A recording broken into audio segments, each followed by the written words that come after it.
You know that feeling when someone disrespects you over and over again until you reach a breaking point? Yeah, I reached mine. He thought calling me names while drunk was funny. He thought I'd just take it, like always.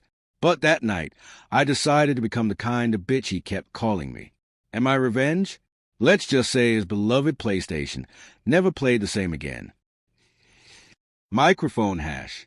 If you've ever been in a relationship where someone made you feel small, hit that like button, because today's story is for every person who's ever swallowed their anger and finally decided to stop. This is one of those subtle, deliciously satisfying revenge stories you wish you thought of first. So buckle up, because karma's about to get creative. Headphone. I was 20 when I realized love isn't supposed to feel like walking on eggshells. My boyfriend back then, let's call him Jake, had that charming mask people wear when they want you to fall for them. At first, he was sweet, overly sweet. Flowers, long texts, movie nights. The kind of affection that makes you feel like maybe, just maybe, this time you found someone real. But then, the mask started to slip. It always starts small. The sarcasm, the playful teasing that stings just a little too much. He'd say things like, "God, you're so sensitive. Don't take everything so seriously." Or my personal favorite, "Relax, it's just a joke." Except it wasn't funny. Every joke chipped away at me. Every drink made him meaner. Jake had a habit, a really bad one, of drinking and letting his mouth run wild. He'd call me names, mock my clothes, even laugh when I tried to talk about something important. But the worst? When he got drunk and angry, he'd spit that word like venom. "You're such a bitch." At first, I told myself he didn't mean it, that he was just having a rough night. But over time, the word stuck. It started echoing in my mind long after the argument ended. And I'll be honest, I started to hate myself for putting up with it. It was one of those nights where everything felt off. He was sprawled on the couch, headset on, playing his beloved PlayStation. Meanwhile, I was in the kitchen, cleaning up after dinner, trying to keep quiet, because apparently I make too much noise when I move. He was laughing, shouting with his friends, completely ignoring me. But when he lost a round in his game, he took the headset off, looked right at me, and said it again. "You're such a stupid bitch. Can't even clean right." That was it. Something inside me snapped.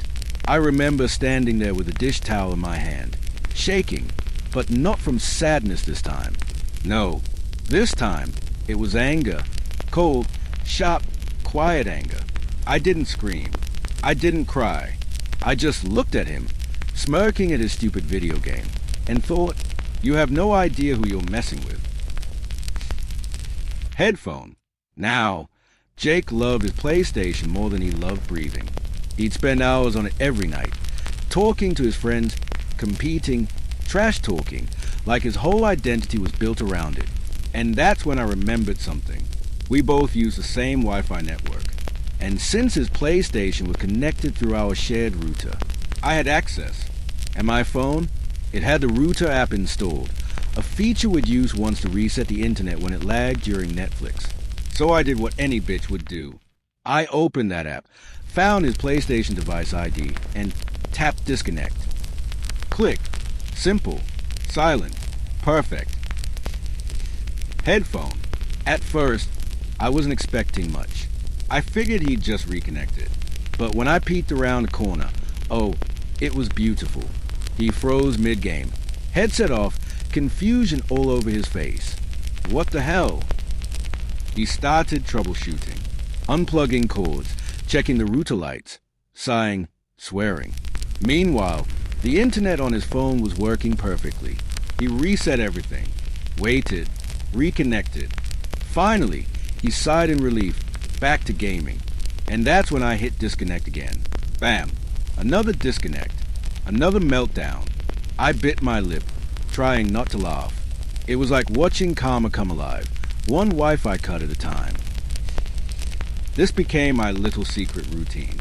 Whenever he'd drink and start throwing insults my way, whenever he called me lazy or stupid, or that word again, I'd wait until he was mid-match, completely focused. Then, click, disconnection. He'd groan, swear, restart, complain to his friends about this damn internet. I swear, one night I almost lost it when I heard him say, "I don't know what's wrong, bro. It's only my PlayStation. My phone's fine." Oh, Jake. Sweet, oblivious Jake. He'd spend hours trying to fix it, moving the router, resetting passwords, calling his friends for tech advice. Meanwhile, I'd be in the background, sipping my tea, pretending to read, smiling like a devil in disguise. It wasn't revenge that destroyed property or caused chaos. It was psychological. Slow, subtle, delicious. After a few weeks of random disconnects, Jake started losing confidence. He'd apologize to his gaming buddies mid-match. "Sorry guys, I don't know what's wrong. It just keeps dropping." He'd try switching controllers, moving the console, even bought a new Ethernet cable. And the best part? He started questioning himself. Was it the console? The connection? The router? He even joked once, "Man, I think this PlayStation hates me." And I just smiled and said, "Maybe it's just karma." He laughed, but something in his face told me. He felt it. That small, nagging feeling that maybe, just maybe, this was his punishment. Headphone. One night, after another one of his drunken insults, I decided to give him a finale. He was playing online, fully invested, screaming into his headset. He was winning. 2. His tone smug, cocky, unbearable. So I waited until he was seconds away from victory. And then, click, disconnected. The silence that followed was pure art. He froze, disbelief in his eyes. No way. I was about to win that. He jumped off the couch, reset the PlayStation. Again, nothing. He tried rebooting the router. Again, still nothing. I let him stew for 10 long minutes before turning the connection back on. When it reconnected, he was too frustrated to play anymore. He just sat there, muttering about how his console's cursed. And that's when I knew I'd won. Not because I broke his console. Not because I yelled or got even in some grand way. But because, for once, he was the one powerless. He was the one questioning himself. He was the one losing his cool. I finally had the piece he'd stolen from me for months. And I didn't even have to raise my voice. Eventually, the relationship ended. And honestly, I should have left sooner. But sometimes we stay too long in the wrong places because we're still finding our strength. Last I heard, he doesn't even use PlayStation anymore. I guess the curse followed him. And me? I learned something valuable. You don't always need to scream to be heard. Sometimes, quiet revenge, the kind that only you know about, is the sweetest kind of justice there. Sometimes, people think power means being louder. But real power is calm. It's the kind that smiles when the other person starts losing their cool. And they don't even know why. Karma doesn't always need to be loud. Sometimes, it just needs a strong Wi-Fi signal. If this story gave you chills, hit that like button.